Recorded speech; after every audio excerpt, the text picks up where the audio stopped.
Hi, fifth graders. Hi, parents and families. This is Mrs. Christ here. And I know lately we've been working on some fractions, adding and subtracting them, and we've been doing really well overall.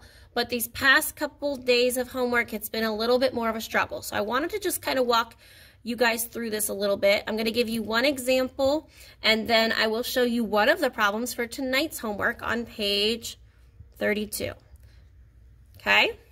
So, for example, on yesterday's homework, last night on page 31, there was a problem that looked like this. It was 1 2/5 minus 3/4. Okay, and this is what we're working on right now. They've been great at doing this part. If I did 2/5 minus 3/4, my whole class could have done that easy peasy. But as soon as I added in the one whole, that threw them for a loop. So I'm going to walk you through how I showed this class how to do it. There's, of course, other ways to do this, but this seemed to be the way that they've been getting a little bit easier. So first off, I've been boxing this one in and saying we need to solve this before we can actually solve the subtraction problem. We need to know what this mixed number fraction really is in improper fraction form. So 1 whole and 2/5. They're thinking of the 1 whole first. And they already all know we just take the denominator, 5. If I'm cutting 1 whole chocolate bar into fifths, into 5 pieces, if I want to eat the whole thing, I need to eat all 5 pieces. So 1 whole is going to be taking your denominator and stacking it on top of each other. You're eating all of it. So 5/5 would be 1 whole. It's the same. Now, it's here, this one is 1 and 2/5. So 5/5 and, or plus, 2/5. 5/5 and 2/5 equal, well, I keep my denominator the same, and we add our numerators. 5 plus 2 is 7. So 1 and 2/5 is really 7/5. Okay, so now we're not done because this really just takes the place of this. We're done now with that. We're going to use this in place of that. So we're going to take 7/5 now and subtract 3/4. Okay. And this, they should be able to do. They know we always try and find new fractions that have like denominators, because right now, fifths and fourths, they're not the same size pieces. We need to find a denominator that is the same. That way we can add and subtract them correctly because it's the same size piece. So 5s and 4s is what we're going to start skip counting by. This seems to help them. Count by 5s, 10, 15, 20, 25. Okay, so we're just doing our multiples here. And then you're skip counting by 4s. You're making multiples of 4. 4, 8, 12, 16, 20, and I tell them, ooh, we can stop now because this number is on both lists. So you're looking for the first number you come across that is on both lists. 20 is going to be our new denominator. So we're going to write 20 here, here, and we even know our answer is going to end with 20 in the denominator because it stays the same.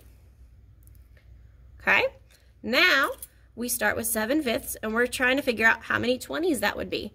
So 5 times what gets me 20? 1, 2, 3, 4. 5 times 4 got me to 20. So whatever I do to the bottom, I have to do up top. 7 times 4, 7 times 4 equals 28. So 7/5 is also 28/20. They're equivalent. Down here, 3/4 equals how many 20? Well, 4 times 1, 2, 3, 4, 5. 4 times 5 gets me 20. So 3 times 5 equals 15.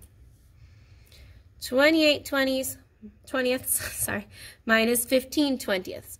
Now, our last step, we just need to subtract 28, take away 15. We're just subtracting our numerators. I'll squeeze it up here. So, make sure your child is actually writing it on the paper somewhere. 28 minus 15. Many of them have been trying to do this in their head, and sometimes they get it right, but a lot of times, because they're doing it in their head, they go really fast and they mess up. So 8 minus 5 is 3, 2 minus 1 is 1. So my answer is going to be 13 for the numerator, 20 on the bottom. 13/20. And I teach them, please circle your answers for me. Because as you can see, we're doing a lot of work here and your answer can get kind of lost. So if you please circle your answers for me, that shows me what you're telling me is the actual answer. It kind of shows my eyes where to go. All right, so that was just an example. Now I told you I would help you with page 32. I will help you do one of the problems. Let me just erase my board real quick. Okay, so I erased my board and here's page 32. This is number 2. Page 32 has 2 word problems on it. It's got number 2 and number 3. Number 2, the top one says, Sam had 1.5 meters of rope. He cut off 5/8 meter and used it for a project. How much rope does Sam have left? So, if your child was following directions today, I helped them set up the equation. It should be 1 1/2 minus 5/8. Okay, we're trying to figure out what this equals. So again, we start by figuring out what does 1 1/2 really mean? Well, we look at our denominator, 2, and we know 1 whole would be 2 halves. If I split my chocolate bar into 2 pieces, I need to eat both of them in order to have the whole chocolate bar. So 2 halves and another half, 1/2. So that's replacing the 1 whole. This is the other half. So 2 halves plus 1 halves equals 3 halves. So again, now I've figured out what 1 1/2 means. I can kind of cross that off. I know that this is actually 3 halves. So now we're just going to replace that. 3 halves minus 5/8. So I'll set it up down here. 3 halves minus 5/8. Okay, and again, 2 and 8. I can't solve that because they're not the same denominator. So we need to figure out new fractions that have the same denominator. So I'm going to count by 2s. 2, 4, 6, 8, 10. Count by 8s. 8. Oh, I don't have to go any further. 8 is on both of my lists.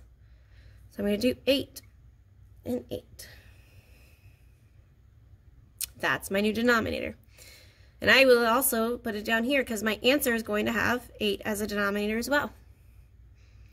All right, so now I just got to figure out what my numerators are. Well, 2 times what got me 8? 1, 2, 3, 4. 2 times 4 gets you 8. So what we do to the bottom, we have to do up top. 3 times 4 equals 12. Down here, 5/8. Well, 8 times what gets me 8? There's only one of them. So 8 times 1. And then times 1 up here. 5 times 1 is 5. Which makes sense because I'm not changing this at all. So 5/8 is still 5/8. All right, 12/8 minus 5/8. 12, take away 5 to get my numerator. 2 minus 5, I can't do that. So I have to go next door and make this a 0. Make my 2 a 12 because I'm adding 10 more. 12 minus 5, you're just going to have to think backwards here. 12 take away 5, or you could count from 5 up to 12. It is up to you how you solve that, but the answer would be 7. So I bring that here. That's my new numerator. 7/8 would be my answer. Okay. Now, we're not completely done. It is a word problem, and since it's a word problem, we also need to answer with words. And again, if your child was listening today and followed directions, I helped them set up the sentence. It should say, Sam has, and then we left a blank for our answer, meters of rope left. Period. So 5th graders, you should have had this already on your paper. All we need to do is move 7/8 from here up onto the line. 7/8. Okay? So now you only have number 3 left on page 32 to do. So you have one more problem. I know you can do it without me. Good luck. See you tomorrow.